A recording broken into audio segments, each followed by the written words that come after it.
Well, since I got all of you quieted down just a little bit after saying hi to each other and everything, that's wonderful. I'd like to welcome all of you this afternoon. My name is Dave Lively.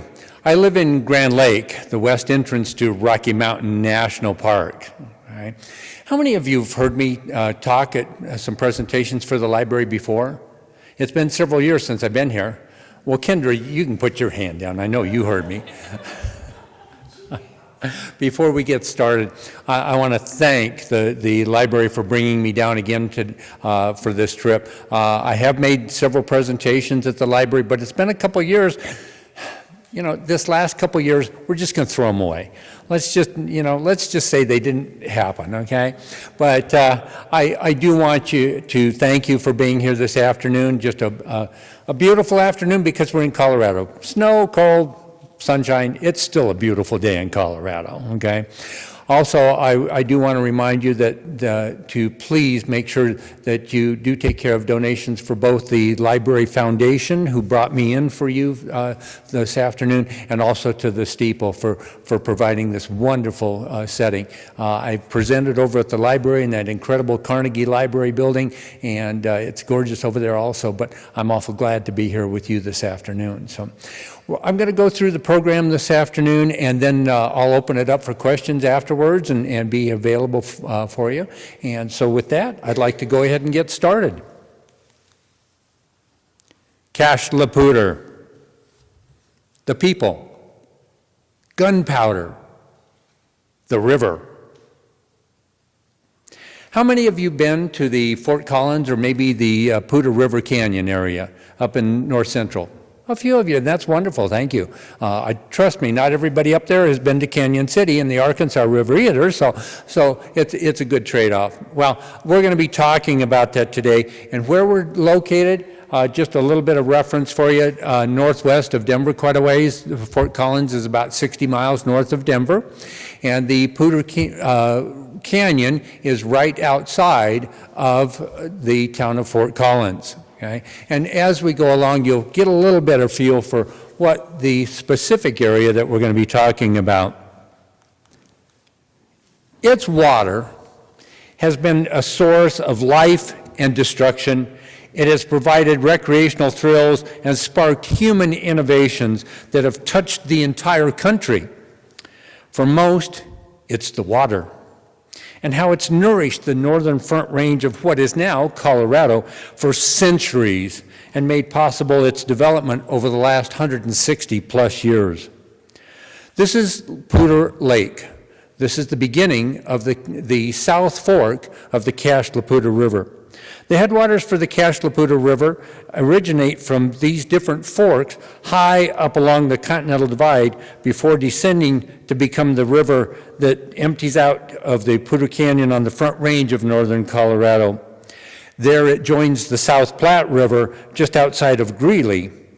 It flows into the South Platte, which flows into the Platte, which flows into the Missouri, which flows into the Mississippi, which flows into the Gulf of Mexico, from just outside of Fort Collins and Rocky Mountain National Park. Okay. The Main and South Forks start in Rocky Mountain National Park before joining down into the Poudre Canyon. And the headwaters of the North Fork actually start north of there, north and west of there, near Roosevelt National Forest, just outside of Red Feather Lakes area. The North Fork travels northeast before turning south at Halligan Reservoir and joining the other two forks that all join together right near the Seaman Reservoir, which is actually in the Poudre Canyon. Okay? But it gets many other tributaries and small streams like all the rivers, becoming the largest river in northern Colorado. Okay? It's bigger than the Big Thompson Canyon that comes down through Estes Park, for instance. It's almost double the size of the Big Thompson. And it comes down through the incredible Poudre Canyon, some of the rapids areas. People have known and traveled along the Cache la Poudre River and its broad valley for thousands of years. Over the century, the river has roared through these canyon walls and that hard Colorado granite that we all know. And then it meanders out across the plains. It has meant countless things to many, many different people who have all lived near it. Archaeological evidence indicates humans have inhabited that area that is now more than northern Colorado for more than 11,000 years. And I don't know about you guys, but 1,000, 3,000, 11,000 years, it all kinds of rolls together for me. But the Ute came to the area, like they did in many parts of the Colorado, approximately 400 to 800 years ago. No written record of it, and there's a lot of discussion amongst the Ute as well as historians, because the Ute legends believe that they've been here since the beginning of time. However, we know that's not true, and they know that's not true because their language is Shoshone-based. They broke off the Shoshone tribe centuries and centuries ago back east. But most of the time, especially in the summer, the Ute lived in the higher mountains. They were very nomadic, wandered all over what is now Colorado. But in the wintertime, they would come out of the mountains. It was only the white man that was foolish enough to think that we could stay in the mountains over the winter and deal with that white stuff falling out of the sky. None of the Native Americans stayed up there. They all came out to the plains where it was warmer. But in northern Colorado, they had numerous different tribes that were associated with the area. The Arapaho, the Lakota Sioux, the Comanche, the Kiowa, the Cheyenne. A lot of them were in that same area at one time or another. But amongst almost all of the Native Americans traded with mountain man and the French trappers that came to the area. They were all out hunting, a lot of them for the beaver pelts, for the beaver hats in Europe in the early 1800s. So how did it get its name? The Cache la Poudre. Well, according to the University of Colorado Center for the Study of Indigenous Languages, the Arapaho called the river the Bag, or the Game Bag. In 1949, the Fort Collins Pioneer Association had a guest speaker by the name of John Kolhoff. He is an Indian historian from the Sioux Indian Museum in Rapid City, South Dakota.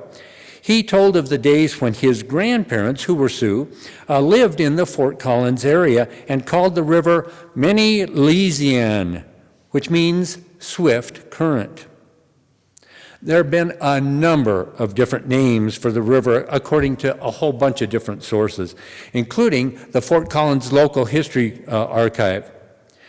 In 1820, Major Stephen Long relied on the map of the Arkansas Territory. He was charged with finding the headwaters of the Platte River. Of course, Platte being the French word for flat water. He left the Platte at the mouth of the South Platte River, where it meets the North Platte River near what's today North Platte, Nebraska. Upon reaching the mouth of another river, about 35 miles away from that junction, he recorded the name Patreus. He said it was named Patreus Creek from a Frenchman who was said to have been bewildered upon it, wandering about for 20 days almost without food. He was found by a band of Kiowa who frequented this part of the country and restored to his companions a party of hunters camping at that time on the Arkansas River. A similar but different version is Crow found him and returned him to French trappers. They called the river Pachew, or shamefaced.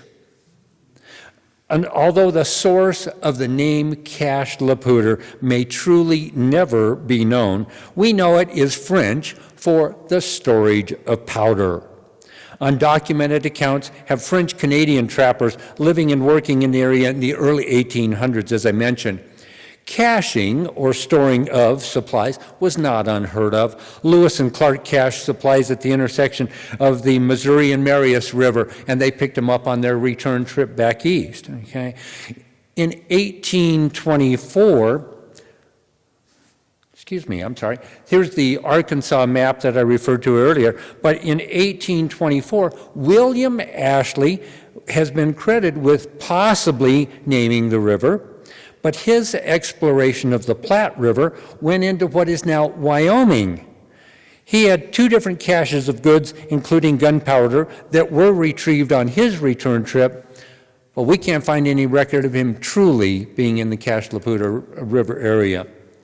However, another gentleman, Colonel Dodge, in 1835, President Andrew Jackson commissioned Colonel Dodge to lead 120 men on the Dodge expedition to leave Fort Leavenworth, to impress the Indians of how powerful the army was, and to make peace among the different tribes and establish friendly relations. Well, they followed the Platte River and then the South Platte toward the mountains and south toward the mouth of toward the Mexican border. Well, at that time, as many of you probably know, the Arkansas River was the boundary between Mexico and the Louisiana Purchase. Okay, so that was the Mexican border. Then they followed the Santa Fe Trail back to Fort Leavenworth. On the 15th of June in 1835, they saw the Rocky Mountains for the first time. That would have been about where Fort Morgan is today, out on the plains northwest of Denver. On the 18th of June, they passed the mouth of a river that Captain Gant, one of the people that was with him, said was the Cache de la Poudre. And on the 24th, they found where the South Platte emerges from the mountains south of present-day Denver.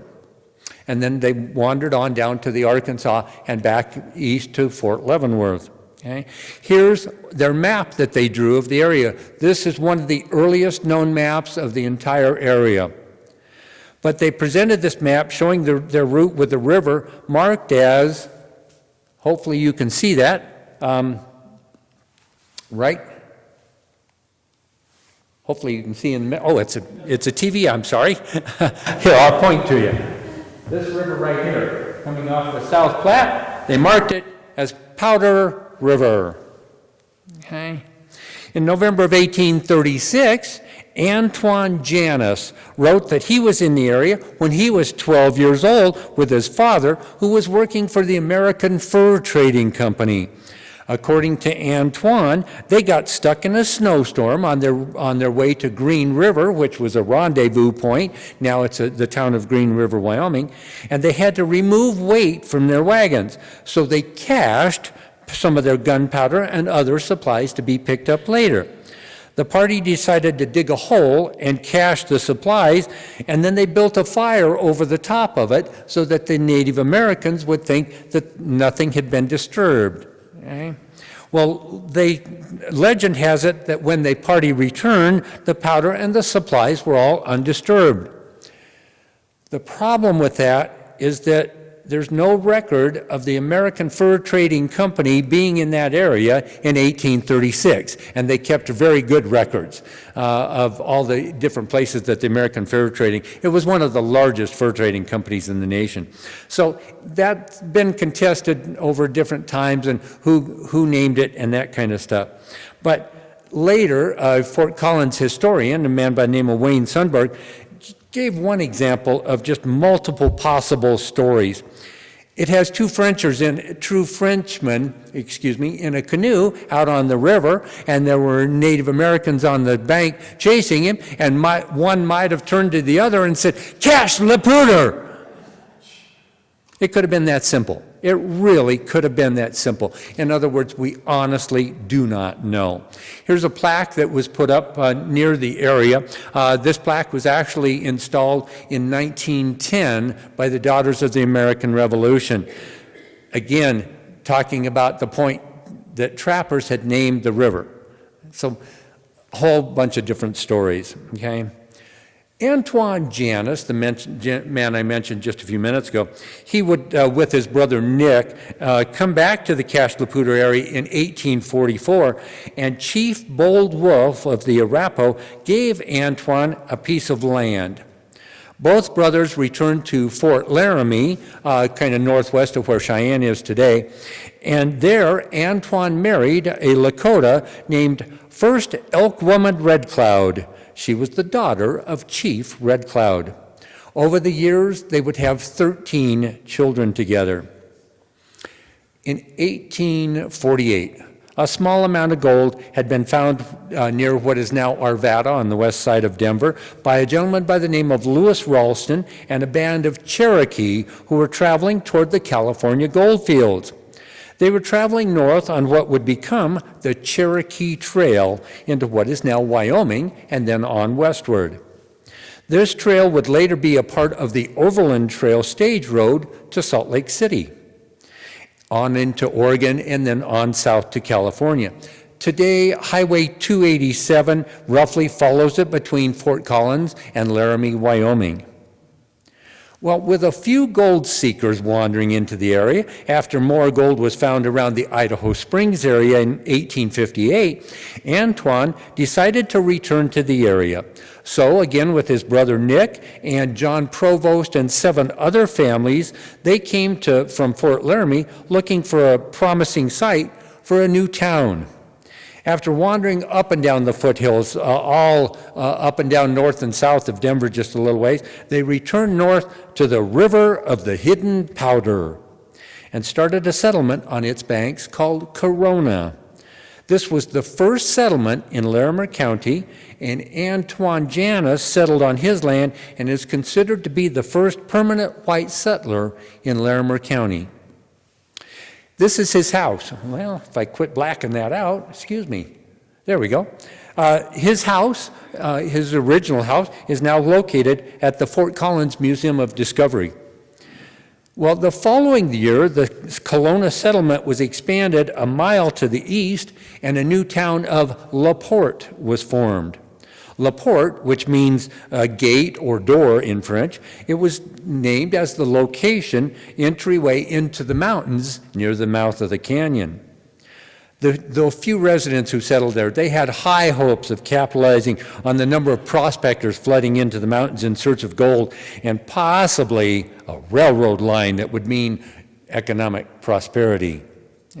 Well, the town of LaPorte was laid out on 1,200 acres spanning both sides of the river. So when the Colorado Territory was laid out in 1861, LaPorte was designated as the seat of Larimer County. Here's a rendering of the LaPorte stagecoach station that was there. I know it's not the greatest thing to see, especially when it's blown up like this, but this was one of the stations on the Overland Stagecoach line. It was established in the flourishing town of LaPorte, and then from there, the route went north along the foothills to the Fort Hotel and through Virginia Dale along the Cherokee Overland Trail and into Wyoming Territory. A road split off at the fort, which is now the Fort Restaurant, toward what would become the town of Livermore. Okay. Here's a great shot of some of the overland stage route through Colorado. Most of it up on the top there, actually, that's just about the far northeast corner of what's now Colorado, Julesburg and Sterling area, and it would wander through Wyoming Territory. The blue line heading off to the south, and then a junction off down further south went down to Denver. But you can see the blue line came back around and right up through. For those of you that may not be able to see it, it says Fort Collins here. Came right up and right up along 287 to meet the overland stage route on the north. Okay. But Livermore Town and Stage Stop was established in 1863 for 2 of the earliest permanent settlers, prospectors Adolphus Livernash and Stephen Moore, who built a cabin together and built in it, and that would become their town site of Livermore. One of the stages on the Overland Stage Stop, okay, they used this type of a stage. Some of the larger versions of this Concord-style stagecoach actually had 3 seats inside of it and put a couple chairs up on top like they have in this one. They'd haul 10, 12 people on these stagecoaches, sometimes with 4 or 6 horses pulling along these stages. Of course, they had to stop every 10 miles for water. Had nothing to do with your comfort. It was the horses they had to take care of. And contrary to any Western movie you've ever seen, the horses did not run for 30 miles in straight lines. Okay, they'd have killed those horses if they made them run that far. They walked almost everywhere they went. Truly, they did. Okay, but a few people did wander into the lower Narrows area of the canyon. But most of them stayed away because you can see how rugged that country was. Most would find trails around the steep, rugged canyon. Unlike the road that we drive through today that goes right through the canyon, you would go north toward Livermore and then west and then back south toward the river, thereby going around some of these heavy canyons and the rapids that we all enjoy today.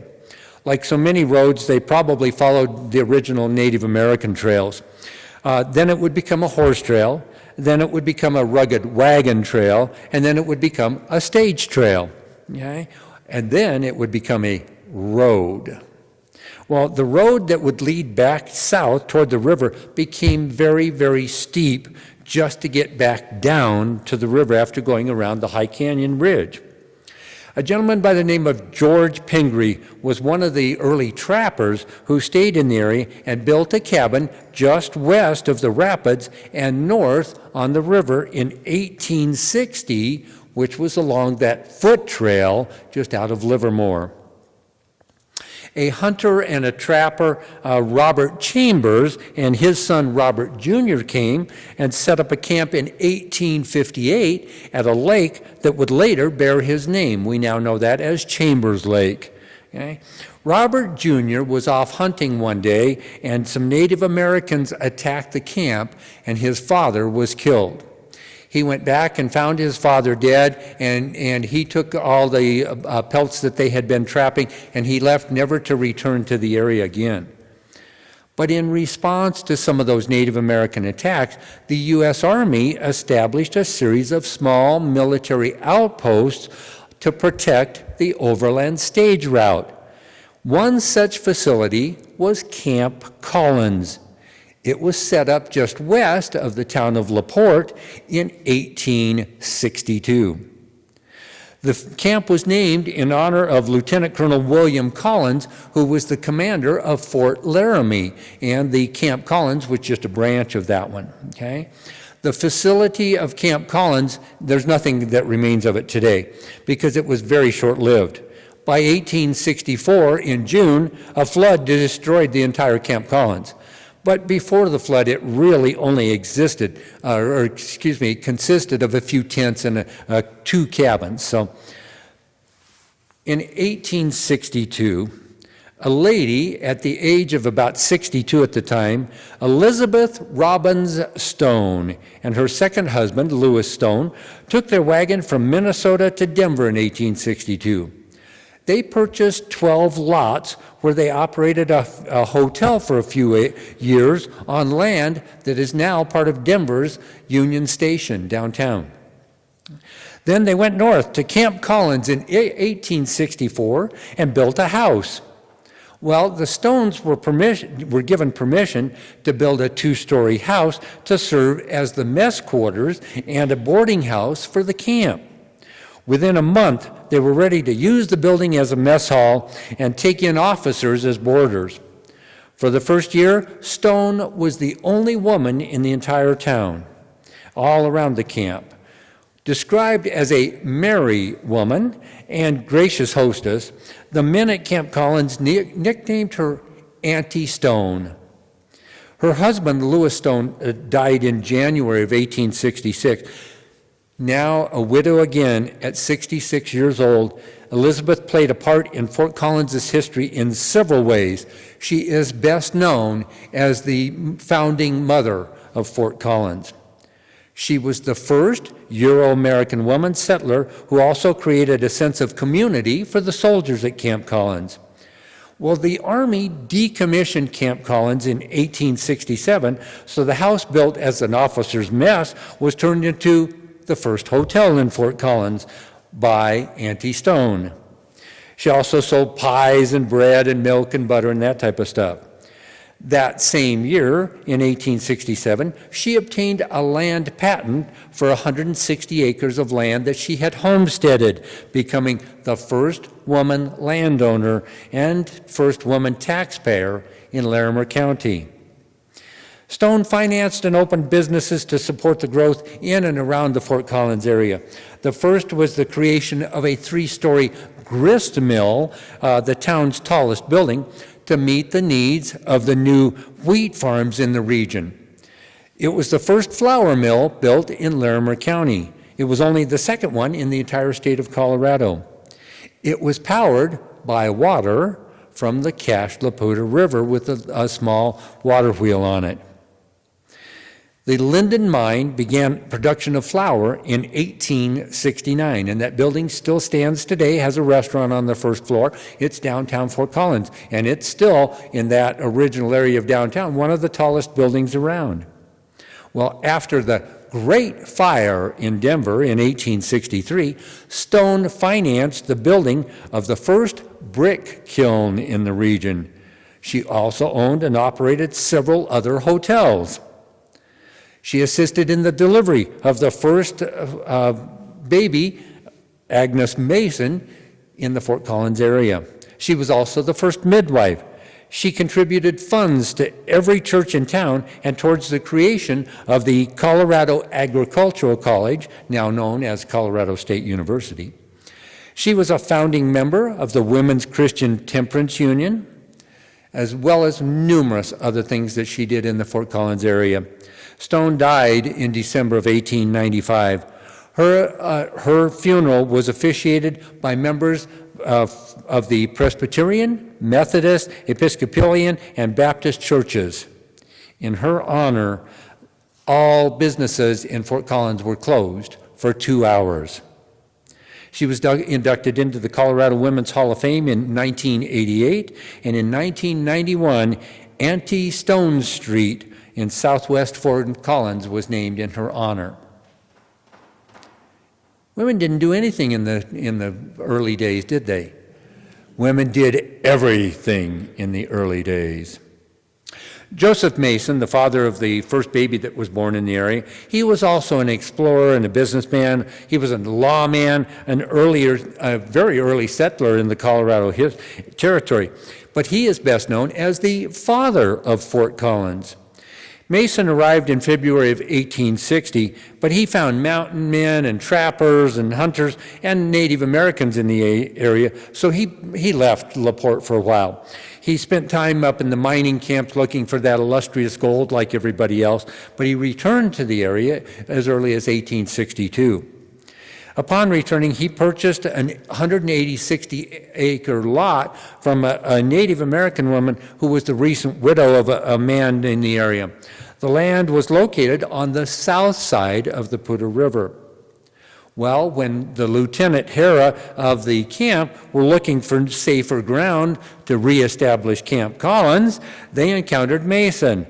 And guess what? He said, well, why don't you relocate on land right near my property, maybe even some of it that I'll sell to you. He suggested that this ground would be high enough to be the site to keep from flooding, but it would also allow a good vantage point for spotting impending attacks from the hostile Native Americans. You know, not all of the Native Americans were hostile. The Arapaho lived amongst and traded with white people for many, many, many years. Matter of fact, if you see some of the earliest pictures of Fort Collins or Denver, you'll see a lot of cabins, but you'll also see a lot of Arapaho teepees alongside of them. Okay? Once the new Camp Collins was moved to its new location, Mason and Major Allen built the first store for the camp. It was called Old Grout in 1865. It was a two-story concrete settler's store. It was built on the south side of the camp. And Mason, believe it or not, was appointed as the first settler, or the storekeeper, if you will, for the entire camp. Well, as a military installation, Camp Collins remained in place only for 3 years. But the town that was built around it to support it still survives today. Okay? The town of Fort Collins, of course. John Matthews was another native of Missouri who settled in LaPorte in 1866, and I don't have a picture of him, but he taught the first public school in the town. He also served as the first county jailer and deputy clerk, and with another gentleman by the name of Patterson, they operated the first one of the earliest mercantile businesses in Fort Collins. But he is best known for his donation of 80 acres of land to the state of Colorado for the founding of the Colorado Agricultural College, again, now Colorado State University.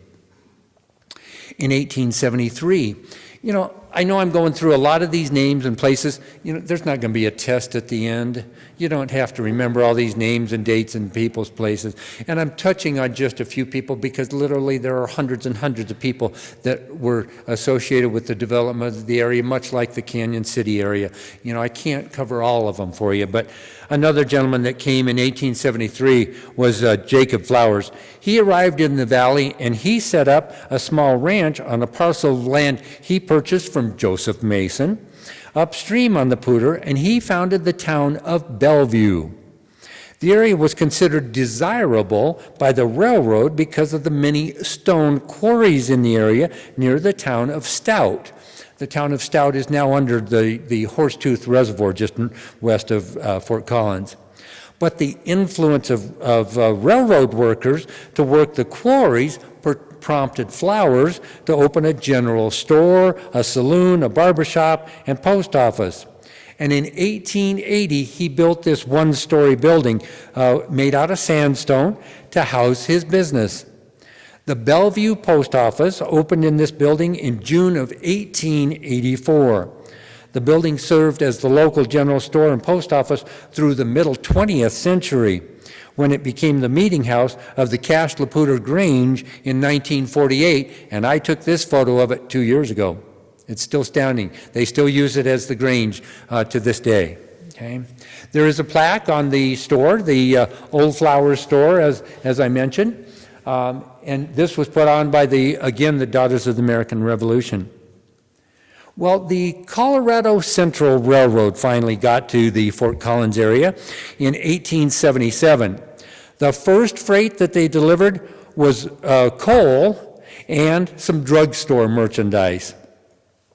The Colorado Central Railroad was followed by the Greeley, Salt Lake, and Pacific in 1882, and both of those lines were actually subsidiaries of the Union Pacific, and they were all consolidated into the Colorado and Southern Railway in 1898. But the railroad companies were all looking for a way west to cross the Continental. As we know, the Continental line did not come through Colorado. It actually went up north through Wyoming and Utah. But they looked at the Poudre Canyon, they surveyed it, and they found it would be very, very hard and very expensive to pursue a railroad route through the Poudre Canyon. But what they did find were trees. They found lodgepole pine, which are very, very common throughout Colorado. They grow very straight. They don't twist when they grow. They're soft pine. They're easy to cut. And they found thousands and thousands of them. And they said those would make great railroad ties. So they hired some railroad tie hacks to come into the area. Another gentleman that they hired was George Pingree, because he had his cabin near the trail that led down to the river where a lot of these trees were located. But, as I mentioned, the hill was so steep to get down to the river that when they brought wagons on that road a couple years later, they actually tied logs to the back of the wagon to keep them from going down the hill so fast and overrunning the top of the horses. Okay. The top of that hill today sits at about 8,300 feet. The bottom is 7,165 feet. All of that 1,100 miles in 4 miles on a dirt road. And it's still a dirt road. Okay. But they also had tie hacks shaping the railroad ties. These tie hacks, I swear, these guys were just about as raw as the lumber they were cutting. But they worked through the freezing winter, earning 10 cents per railroad tie that they made. They would earn $3 to $4 a day.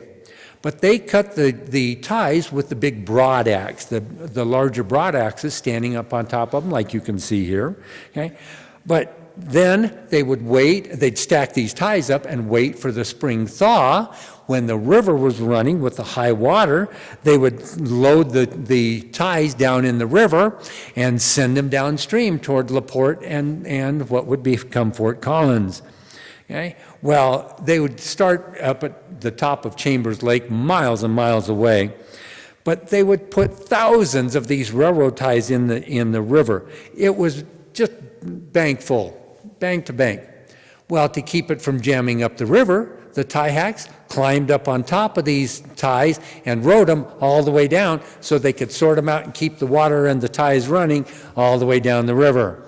Yes, there were a number of them killed doing that. However, they finally made it to LaPorte. And LaPorte was a mining supply town that had saloons. And in the saloons were women who worked in the evenings. And they had pockets full of cash that they'd been saving up all winter long, and they wanted to celebrate. So that's what they did. Literally, they launched these ties from up and down the river, all the way from the 1870s all the way into the 19-teens. But these ties going along the river, there were more trees in the sides of the canyon that they did not put into the river, but those they hired George Pingree to cut and bring by wagon out and up and over the top of his steep hill, all down through Livermore and then down to LaPorte. So finally, with a decent way up and down the canyon in the way of a road, the Fort Collins businessmen started looking for an extension of the road to get to North Park over the top of the hill. A number of alternatives were proposed, but the winner of it was the North Park Toll Road, incorporated in 1879. A man by the name of Samuel Stewart, he was one of the owners of the North Park Toll Road. He was given the job of managing construction of a wagon road following the existing trails from the base of George Pingree's Hill west over the top of Cameron Pass and into North Park. There were new mining communities up there. And by July 1880, the toll road was open for business with connections to the new mining towns of Lulu City and Walden and Teller City. Some of the toll fees that they had: a single horse or an ox or a mule was $2, a wagon was $3, loose stock was 40 cents a head, except for sheep. Those were only 20 cents a head. Okay? But Samuel Stewart was an entrepreneur. He truly was. He believed travelers would flock to his toll road and realize the value of a hotel at the junction of Pingree Hill and his brand new toll road. So, on March 4th, 1880, the Fort Collins Courier announced that Stewart was, quote, putting the finishing touches on his hotel, complete with a large kitchen from which travelers could get something to eat, as well as beds for spending the night, end quote. Old-timers termed a stay in the mountain as rusticating, or rustic, could be used or meant as just a respite from just ordinary demands of life. So Samuel Stewart built the Rustic Hotel. He called it the Rustic House, although most people just called it Rustic. And the name carried over to the town that sprang up right next to it. Well, the North Park Stage Line and Rustic House advertisement from November 25th, 1882 talked about all of it. Now you can go on the toll road, you can stay at the hotel and get up to Crescent City, get up to Lulu City, all the mining camps. Well, quickly, Stewart was advertising everything in the newspaper and bringing all kinds of people. The Rustic Hotel, many, many years later, it's had 27 different owners over the number of years that it's been around, until 2008. The Rustic Hotel had places like this, signs out front, but in 2008, the Rustic Hotel burned to the ground. Okay. Well, over the years, there would be several other stage companies coming and going up and down the new toll road. Okay. Some of their stage rates that they had, from Fort Collins to LaPorte, 35 cents. Okay. Owl Canyon, the baggage cost extra, of course. Maybe that's how the airlines do it. What do you think? They started with stagecoaches charging extra for oh well, okay. The stagecoach was due to leave Fort Collins at 6:45 a.m. Arrival date was varied. They didn't tell you when they were going to be anywhere, okay, because it varied a lot. Well, a town of Manhattan was found just west of Fort Collins in 1886, just off of the road between Livermore and the town of Rustic. A new town sprang up by the name of Manhattan. It actually was very, very difficult to mine any of the gold in the area, and they found very, very little of it. But it was maybe named after the town in New York. Or it might have been named after a man that lived in the area by the name of Hatton. Like the river and like numerous places throughout our country, nobody knows for sure. But it was named Manhattan, okay? But by the end of October of 1887, there were already 100 miners in Manhattan, with the Ace of Clubs saloon, a hotel, a butcher, livery stables, a blacksmith, and numerous houses. But just 2 years later, in the fall of 1889, there were fewer than 50 people, and by the end of 1890, there was nobody left. There is still the Manhattan Cemetery exists, but later the U.S. Forest Service got the land, and it became a civilian conservation corps camp during the 1930s. Some of the buildings were moved, and the rest were just burned down. Okay. Well, let's wander further west up the canyon from the town of Rustic and Pingree Hill. Okay. About a mile up the canyon from Rustic was the Zimmerman homestead. Born in Switzerland, John Zimmerman and his brother Michael arrived in the Poudre Canyon about 1881. When they arrived, like everybody else, they were searching for gold. It would take a while, but in 1888, they opened their Elkhorn mine. They called the growing area Poudre City. In 1957, area residents made an effort to preserve the Poudre City designation for the original site. However, plans to name a nearby resort, Poudre City, were successful, so the people had to settle and call it Old Poudre City. Okay. Near that area is a firefighter monument dedicated to the firefighters up and down Poudre Canyon. Okay. You can see the Poudre Canyon Fire Department. It's all volunteer fire department near there. And at that same junction is the Poudre Canyon Chapel right next to the fire station that opened in 1959. On the other side of the fire station is a small building. This is the Poudre Canyon Museum. It was a store in the town of Eggers. A family by the name of Eggers had this store about 3 miles further up the canyon. Okay. And it opened in 1930, and as I mentioned, it's now the Poudre Canyon Museum, a small museum. You have to call them for an appointment. But the Zimmerman brothers had a problem to all the miners in the area. The grade of ore was very, very low, and there was very, very little of it. Okay. So they decided to build a stamp mill. A stamp mill is a large building. Sometimes it has a conveyor belt running through it. Sometimes it has a chute for the rocks through the top. And they bring the rocks down that are just rocks, and they feed them under a big stamp, big steel stamps as the rocks go through it. They beat the big rocks into little rocks, into smaller rocks, into smaller rocks, until they find the gold and silver inside of it. So the Zimmermans had done this in Germany. They knew how to do it, so they built a stamp mill to make a little bit of money from the other miners there. They were mining the miners, as it's called.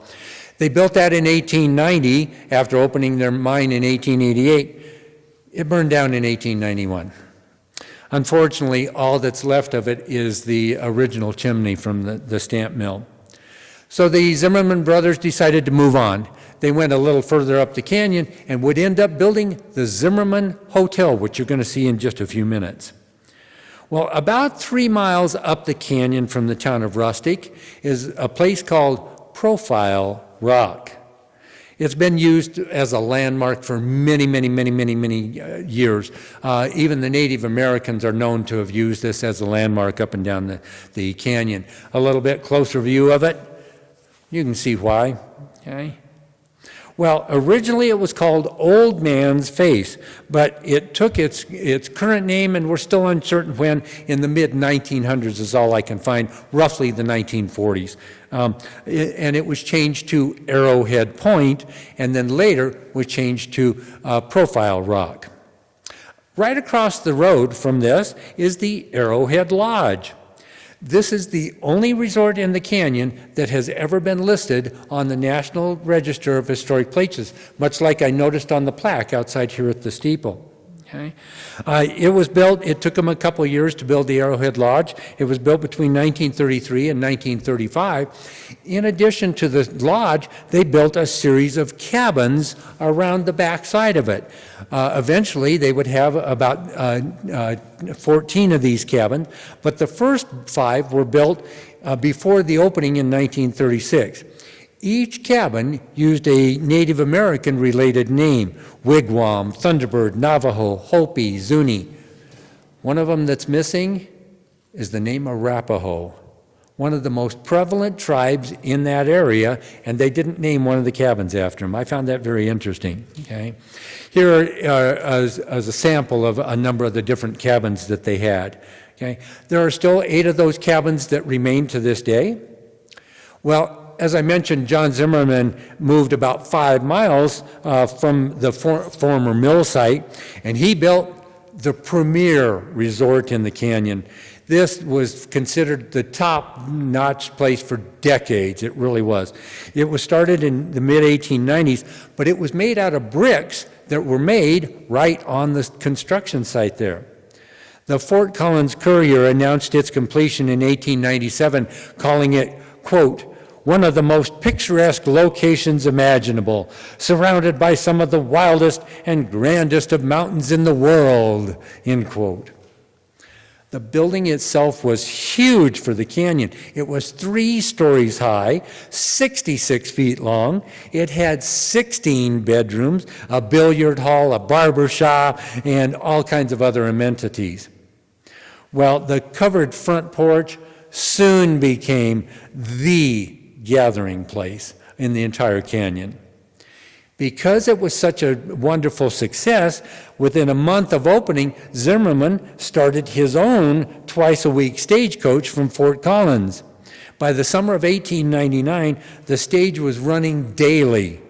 It took almost 12 hours to make the stage trip from Fort Collins to this hotel, and it only cost $3.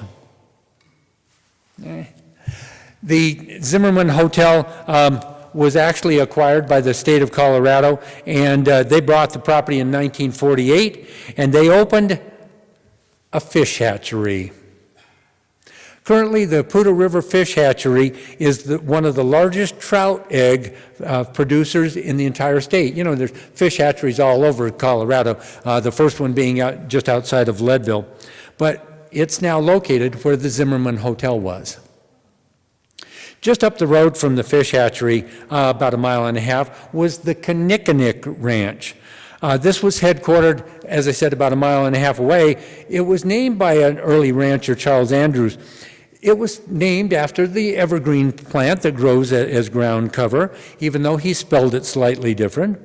But he originally was raising Shetland ponies for markets in England. He also had a few cows that he was raising, but he built a herd of cows and the Shetland ponies, and his brand was the pitcher, an image of a cream pitcher that was his branding iron. Okay. Selling horses all the way from Fort Collins all the way to England. Well, later, in the early 1920s, across the road, more and more tourists were coming up and down the Poudre Canyon, so he built the Kinnickinnick store and a few cabins right across from his house. Okay? They were operated as a resort with a gas station and a post office and everything all the way into the middle 1950s. Further up the road was a couple of gentlemen filed on the land to construct a water storage facility called Cameron Pass Reservoir. It was renamed the Joe Wright Reservoir in 1915 after the creek that it dams to make the reservoir. It would connect to the Michigan Ditch, which is a diversion ditch on top of the Cameron Pass to divert water, like we know Colorado does quite a bit of. But in September of 1908, Mountain Supply Water Company sold Joe Wright Reservoir and the Michigan Ditch to the North Poudre Irrigation Company, and they ran it until 1971 when they sold it to the city of Fort Collins for drinking water. In 1977, the city of Fort Collins built a new dam and increased the reservoir storage capacity up to 7,200 acre-feet of water. But they had to add, because it was now located in the National Forest, they had to add a bunch of amenities like a campground and pullouts and fishing areas and stuff like that. Well, Joe Wright Reservoir holds Colorado's largest population of Arctic grayling trout. These were introduced into Zimmerman Lake in 1951 when they were brought from Flathead Lake in Montana. And fishermen just go crazy for these trout in Joe Wright Reservoir. Okay? Further up the canyon, when you go up to the top of the canyon, you can look westward and look out over the crags and some of the Never Summer Range. But Cameron Pass was named for Robert Cameron. He was one of the founders of the Greeley agricultural colony in 1870. The top of Cameron Pass is now a crossing over the Continental Divide. It's the border between Larimer and Jackson counties, the boundary between Roosevelt National Forest and the Colorado State Forest State Park, and it's the gap between the Never Summer Mountains and the Medicine Bow Mountains that go on up north into Wyoming. There was even a proposal in the 1970s to build a ski area on top of Cameron Pass, hoping to draw the Olympics to Colorado. How many of you can remember the time when Colorado was chasing the Olympics to come? Okay.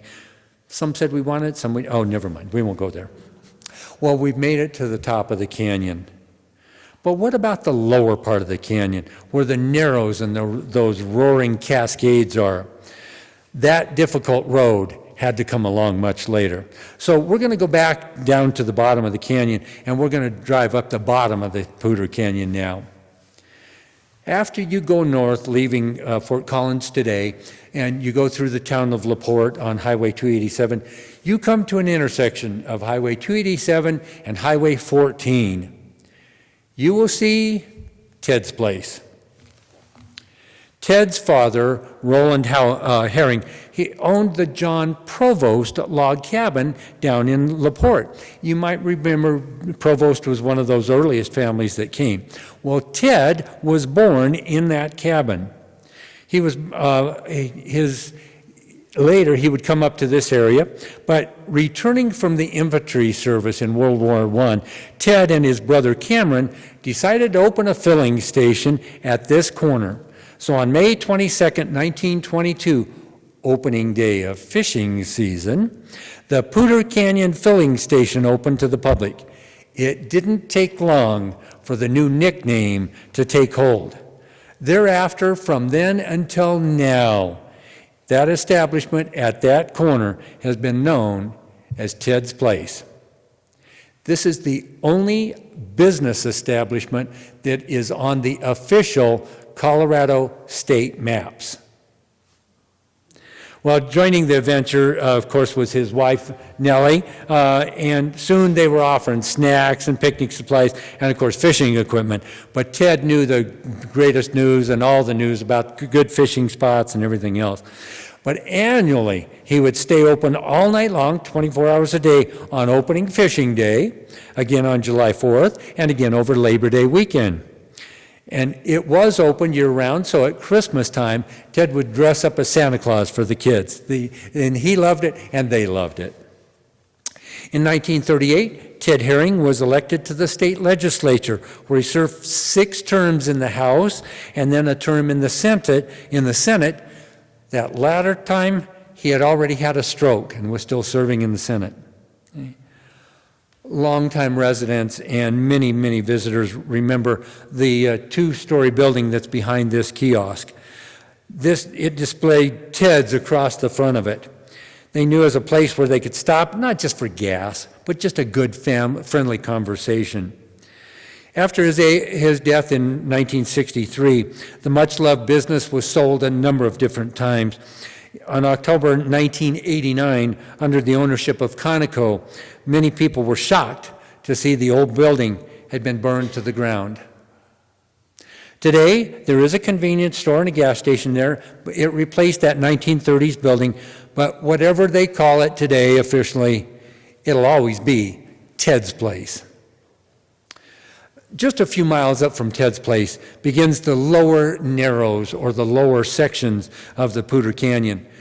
And the tunnel that the road was started, the tunnel and the road were started in 1912, but it wasn't completed until 1916. It took another 4 years to blast along the next 4 miles up the canyon. The convict labor, I was telling Kendra earlier, I came early today, and I got to drive up on Skyline Drive. What a great drive that is. And she informed me that the convicts had built that road. And I said, just wait, because the convicts also built the road up Poudre Canyon. This was a common thing in the 19-teens and early 1920s. They would use convict labor because it was cheap. It was free. And let's face it, these guys were in a prison cell. Some of you've seen some of the cells. Imagine how filthy dirty they were in the 19-teens and 1920s. And they took them outdoors and said, build us a road, go to the mountains. Sure, you can take your shirt off. Sure, you can build your muscle. Sure, you get 3 squares a day. Build yourself a little cabin or a little tent. Well, what were they going to do? The problem was, how hard were they going to work? Said, because when you get done in a few years, you're going back to prison. We're going to reduce your sentence a little bit, but you're still going back to prison. So most of them didn't work that hard at all. Most of them ended up going back to prison, and they hired contractors to finish the work. This happened in Rocky Mountain National Park. It happened throughout Colorado. It really did, okay? But here's some of the convicts building on the early Poudre Canyon Road. Okay. And then this was their first camp. As I mentioned, here they had tents they could live in. In many places, because of the wintertime and stuff, they built cabins as they were working. But the convict labor, they were on the honor system. In some places, I found that it was written that they were a true chain gang. In other places, I am totally convinced that it was not a chain gang. This was just totally on your honor. If you run away, where were you going to go? Down the road that you had just built where there were people driving all the time, or into the rugged mountains where there weren't any roads or any other people around. So it was one of those great things. They had a total of about 56 men working on these different road gangs up and down the canyon, including a little bit later, they bored through the Baldwin Tunnel. It's still a beautiful drive, looks just like this even today. Looks a little narrow with my big pickup truck, but you can still go up and down through the Baldwin Tunnel. And here it is from a different angle after the completion. Then they did what they called the Big Narrows. This was just up from the Baldwin Tunnel. This is where it took another 4 years to blast through here. This is the car that you see there is a professional photographer that was hired by the state of Colorado to go around and photograph many different new sites. This is yet another connection to where I live. This gentleman, his name was Bill Wiswall, and he owned Wiswall Tavern in Grand Lake, but he also was a photographer for the state of Colorado. Just another quick little tie-in there, okay? The Narrows completion was in 1920, and they had this big celebration for the completion of the roadway, if you will. It was still a rugged dirt road, but they got it done. They continued working on the road until 1926 over the top of Cameron Pass all the way down into the town of Walden. We'll change course just a little bit. Another gentleman by the name of Walter Thompson he was a traveling piano tuner in Denver, and he and his wife were both musicians, and they would travel to Fort Collins quite often around 1901. Well, in 1907, he bought the Woods Music Store and moved his family to the Fort Collins area. He loved to travel alone on his motorcycle. I don't know what make or model or anything motorcycle he had, but it could have been an early one like this, early Harley Davidson. On a spring afternoon in 1916, he was riding through the very, very sparsely inhabited lower Poudre Canyon when he heard a song from the river Too clear and powerful to ignore, he said. As he rested on the riverbank, he heard the river sing settling notes of a sacred place. And Thompson decided right then and there that he was going to fulfill his dance hall dreams. He homesteaded the property and spent the next several years building the Mishawaka Dance Hall. He did it by hand. 3 years later, the Mishawaka was born, and Thompson's wife and family were finally reunited with him in the Poudre Canyon. They had a water wheel turning a turbine for electricity, one of the very earliest. Okay? The name came from the town that he had been born in Indiana. The Mishawaka was named after an American Indian princess. It translates to swift water. So the Mishawaka opened as a mountain resort. They held weekly music concerts there, usually square dances with the house band and that kind of stuff. But over the decades, the Mishawaka's ownership has changed hands a number of times. Vacation cabins came and went different times, but countless performers took to the riverside stage that they had built.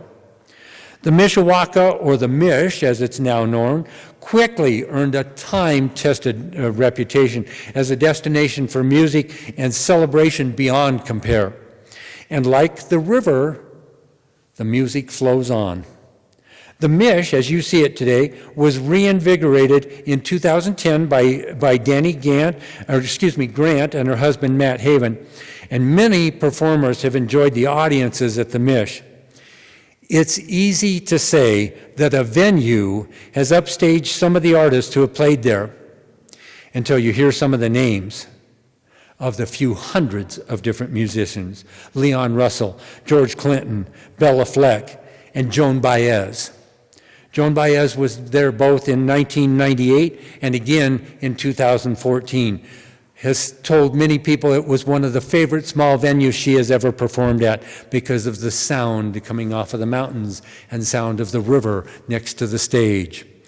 The drummer from the Grateful Dead came and recorded the river to include on one of their albums, just from the music of the water. Just up the road from the Mish is the Ansel.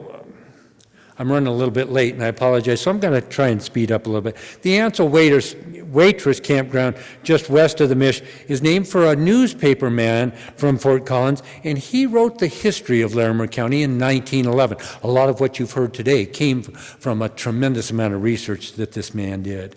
Okay. And that's the Ansel Waitress Campground, a wonderful campground, one of my favorites. I camped there a couple of different times. I can only say that water rules the land, always has and always will. We know how much we fight for water in the western United States and here in Colorado especially. Okay? How about this saying? I know some of you've seen that before. Really? Water's made for fighting? All the way since Colorado Territory was formed in 1861, when they came up with the Colorado Doctrine, and people started digging ditches. These are some of the ditches that were dug near the Cache La Poudre. The rancher said, well, shoot, there's water flowing. We'll just put a shovel in it. We'll get some horses, dig some ditches. We can move it wherever we want to. And so they started doing just that. A number of ditches were dug through the area of Fort Collins and on over east in the area of Greeley. Finally, it got to the point that Greeley sued the people, took them to court. The people in Fort Collins were taking all their water, and they got there first. And in the 1861 Colorado Doctrine, it says first in time is first in right to that water. Greeley said, that's our water. You can't stop it in a drought period. Finally, after almost 2 years in the court system, the people in Fort Collins said, okay, we'll let you have some. If you're nice, we'll let you have some. That's water laws. And it goes on and on and on and on. As I said, the Colorado system, or the doctrine of prior appropriation. On the other side of the mountain, just outside of Grand Lake, is the Grand River Ditch. This was the first trans-basin water diversion ditch. It was started in 1891. A company still owns the rights to this water. They transfer water over the Continental Divide. So any snowmelt that falls on that mountain and many others, this ditch is now 17 miles long, any snowmelt or rain or anything above that cut in the mountain goes into that ditch and flows over the Continental Divide into the Platte River, into the Poudre River, into the South Platte, to the Missouri, Mississippi, to the Gulf of Mexico. It's on the west side of the Continental Divide, and we send it to the east side. So we send it to the Atlantic drainage. There was another gentleman, Delph Carpenter, and I'm not going to dwell on Delph Carpenter, but he had a lot to do with the different interstate moving of water. He helped establish the Colorado Doctrine. He helped establish the Colorado Compact, which is now the agreement that everybody's still fighting over 100 years later, about the 7 different states associated with the Colorado River, who gets how much water when and everything else. But Delph Carpenter was born in Greeley and went to the University of Denver and became an attorney and specialized in water law. He was also a senator for the state of Colorado. He was actually the first senator in Colorado that was native born in Colorado. So a major gentleman in the development of water law that is now known throughout our country. The river always takes its toll. For centuries, we know that the Poudre River has flooded, and it floods continuously. It is the only wild and scenic river of its size in Colorado. In other words, it doesn't have a dam on it. There are no dams on the Poudre River, and that's something a lot of people are very, very proud about, as they should have been. But it does flood. It's flooded quite often, recently, and many, many, many centuries in the past. Okay? There are a number of different organizations that are looking over and taking care of and promoting the care and the treatment of the Poudre River, because it does add tremendously to enjoyment, not only for recreation, but the environmental concerns. The Cameron Peak Fire, Colorado's largest fire back in 2020, did burn a part of the Poudre Canyon. And yes, some of those ashes are going down into the river. And yes, some of the people such as LaPorte and Fort Collins are dealing with that ash in their water treatment system, but they found a way to filter that water again. But again, we go backwards to Poudre Lake inside Rocky Mountain National Park. For those of you that have driven up and over Trail Ridge Road, you drive right past Poudre Lake. It is the first lake in Rocky Mountain National Park that sits at the Continental Divide, and it literally is within feet of the Continental Divide, so all of its water does belong in the Atlantic Ocean. But as I mentioned, there are a number of different organizations. Some of them are the Poudre River Heritage Area, the Poudre Canyon area, the Wild and Scenic Rivers Act. 40 miles of the 76 miles of the Poudre River are considered wild and scenic. The other miles they left as recreational opportunities for fishing and that kind of stuff. So we've got different organizations that really help. And all of these great organizations have, they're wonderful maps of the Poudre River and everything else. So with that, I would like to thank all of you. I will open it up to any questions you might have. We're running just a couple minutes late, but oh, come on, I know somebody's got some questions. Nobody? Yes, sir. What's the elevation of the Poudre River? The Poudre Lake stands right at 11,305 feet. You got me. I had to think there for a minute. Anybody else? We do have microphones. Please.